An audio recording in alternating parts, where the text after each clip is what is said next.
Okay, let's unpack this deep dive. We're stepping back in time, exploring a powerful story found in ancient texts, specifically drawing insights from commentaries on the Dhammapada. Right, the Dhammapada. It's a really key collection of the Buddha's sayings. So these commentaries, they often provide such rich context and narratives, behind the verses themselves. Yeah. This particular story is about a wealthy merchant, a massive undertaking he's on, and then this moment that just completely shatters his carefully laid plans. It definitely sounds like a setup for some major life lessons. What are we hoping to kind of get out of this story today?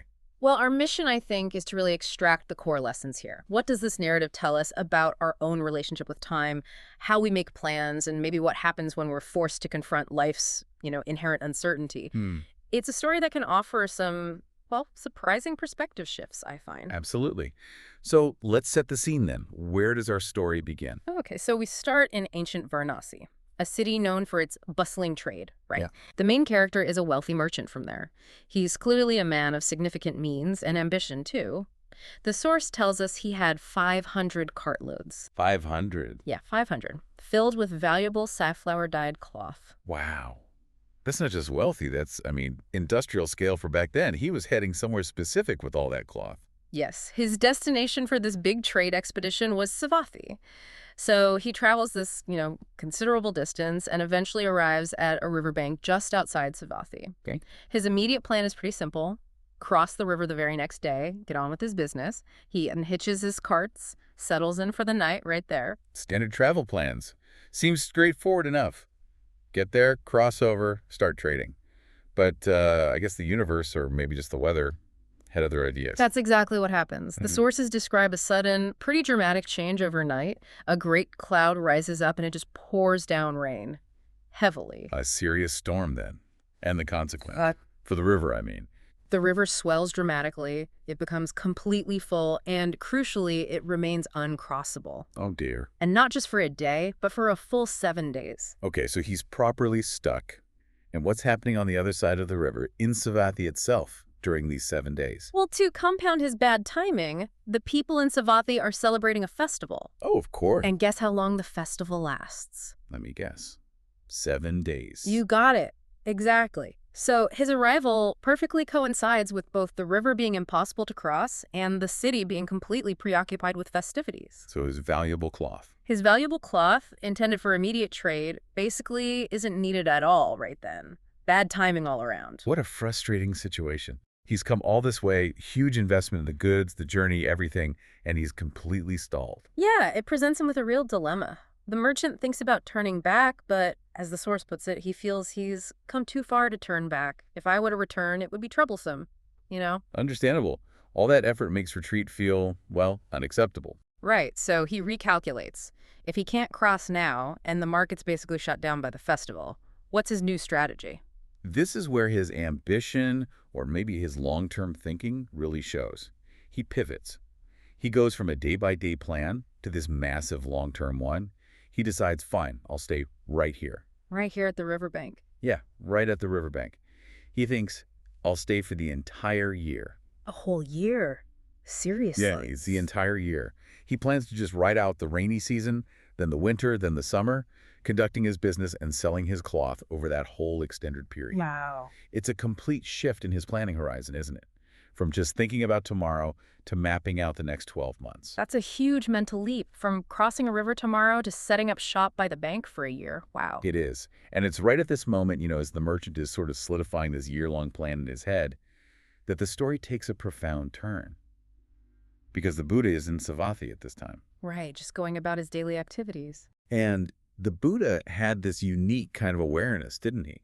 He wasn't limited by, physical sight in the same way we are. Precisely.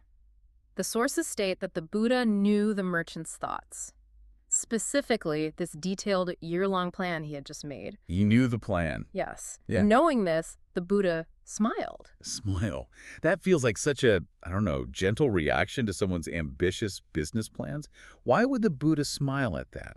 What was so significant about the merchant's plan from his perspective? Well, that's exactly what Ananda, the Buddha's attendant, wondered too. He asked the Buddha, the reason for the smile. Okay. And the Buddha revealed the crucial insight.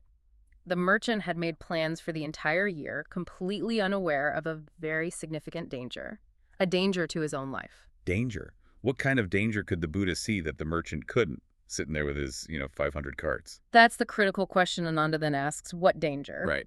And the Buddha's answer is stark and very direct. He says the merchant would live for only 7 more days. 7 days. Just 7 days?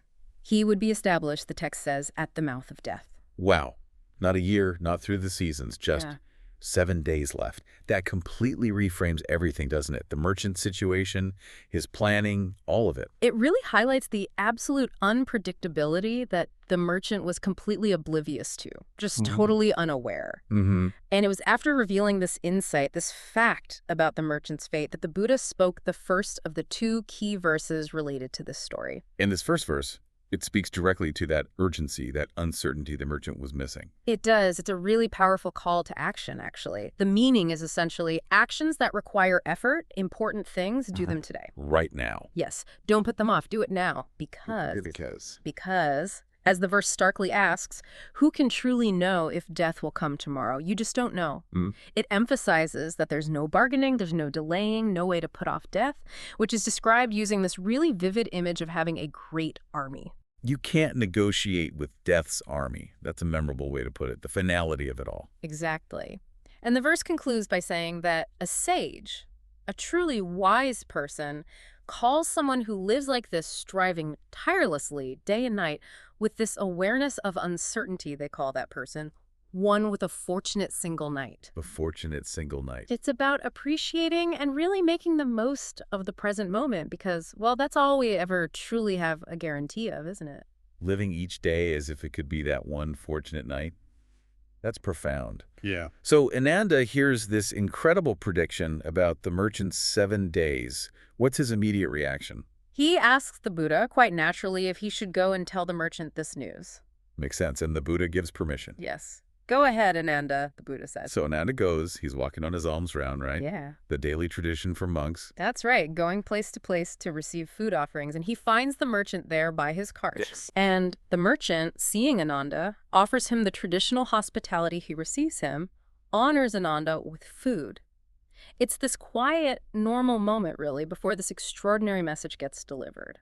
How does Ananda even begin to tell him something so potentially devastating? Well, he starts gently. While he's receiving the alms, Ananda just asks the merchant, so how long do you plan to stay here? Giving the merchant the opening to state his now obsolete plan. Exactly. And the merchant, still thinking about his long-term strategy, he repeats his year-long plan, explains again that returning would be too much trouble, the whole rationale. He's still firmly in year-ahead mode, completely unaware. Then Ananda offers the first piece of wise counsel. He tells the merchant that the danger to life is something difficult to know, Okay. and therefore it's proper to be heedful, to be mindful. Sort of hinting at the underlying truth without just blurting out the prediction yet. Yes, but the merchant, maybe sensing something in Ananda's tone or just the unusual nature of the conversation, he asks the direct question again, what danger? He needs to know. And Ananda gives him the blunt truth he got from the Buddha. Your life will continue for only 7 days. Wow. Just imagine hearing that. You've just mentally committed to a whole year, you're sitting there with your entire livelihood spread out, and you're told you have only 7 days left.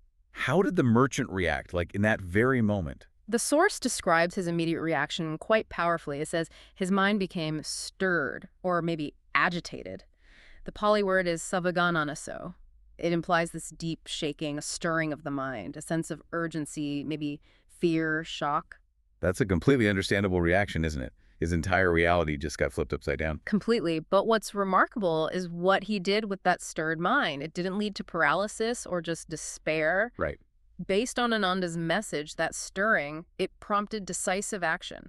He immediately invited the Buddha and the whole assembly of monks to his location. A complete shift in focus then. Away from the business plans, the cloth, toward an act of immense generosity and spiritual engagement. Absolutely. He committed himself to hosting and giving a great offering to the Buddha and the monks for those next 7 days, essentially, the remainder of his predicted life. Wow. And on the 7th day, at the very end of this offering period, he participated by taking the alms bowl for the blessing. The blessing or anumadana, what does that usually involve? It's typically a teaching, maybe a short discourse given by the Buddha or senior monks after receiving alms or hospitality. It's a way to express appreciation, share the Dharma, maybe transfer merit or offer specific guidance. So for 7 days, the merchant's entire focus wasn't on selling cloth or planning for seasons, but on giving and being present with the Buddha and his monks. That's right. And it was during this blessing, on that crucial 7th day, that the Buddha offered the second teaching related to the story. That's right. While giving the blessing directly to the merchant, the Buddha spoke about how a wise person regards time and planning. He taught that one shouldn't get caught up in thinking about, staying for specific seasons or planning out detailed business ventures like the merchant had been doing. Okay. Instead, the wise person should only be contemplating the danger to their life. So contrasting that busy, future-focused mind with one that acknowledges the immediate uncertain reality. Exactly. And this teaching was encapsulated in the second verse. The Buddha spoke directly to the merchant. And what did that say? Well, the meaning of this verse is quite poignant, and it relates directly back to the merchant's initial mindset. The fool, the verse says, thinks, here I will live in the rainy season, here in winter and summer. Makes these concrete seasonal plans. Like the merchant did. Precisely. But the critical point is, he does not know the danger. And the commentary clarifies that danger here isn't just general peril, but something very specific. Yes, exactly. The commentary explains that this danger is not knowing the time or the place or even the age at which one will die. It's the fundamental unpredictability and, the inevitability of death itself. Right. The fool plans as if these things are known or somehow guaranteed when they absolutely aren't. So the merchant's original foolishness wasn't really the plan itself, but the ignorance of the danger, that unknown expiration date that made the plan so disconnected from reality. That's precisely the insight the story hinges on, yeah. The discourse concluded after this second verse, and the outcome for the merchant is, quite remarkable. What happened to him then, after the blessing? Did he? At the very end of that discourse, right then, the merchant attained stream entry. Stream entry Sotapatifala. What does that signify in the Buddhist path? That's a big deal, right? It's a very big deal. It's the first stage of awakening, a profound spiritual achievement. It marks irreversible progress on the path to liberation, to enlightenment. So in those final 7 days, by completely shifting his focus, by engaging deeply with the Buddha's teaching, he achieved something extraordinary spiritually. He wasn't just, passively waiting for death. He was actively transforming his inner state right up to the very end. Exactly. And the sources also note that the discourse wasn't just beneficial for him, it was impactful for others who were present too. That's good to hear. As for the merchant's final moments, he followed the Buddha for a little while after the almsgiving, then returned to his carts. He lay down, feeling like he had a bit of a headache, just a simple, relatable ailment, and he passed away right there, lying in that posture. Just as the Buddha had predicted. 7 days later. And his rebirth. Where did he go? The source states he was reborn in the Tusita heaven, Tuesday heaven. which is considered a very fortunate realm in Buddhist cosmology. It's often associated with beings who are on their way to becoming Buddhas themselves eventually. So his transformation in those last 7 days led to a really positive outcome beyond just that life. It's incredible, isn't it?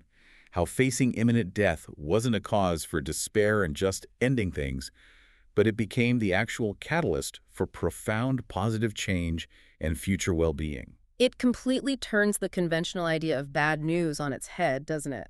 The bad news of limited time became the actual impetus for prioritizing what truly matters. Which brings us right to connecting the dots. I mean, this is an ancient story, but that core tension between our own detailed long-term plans and the fundamental uncertainty of life that feels incredibly relevant today, doesn't it? Oh, absolutely. We live in a world of planners, right?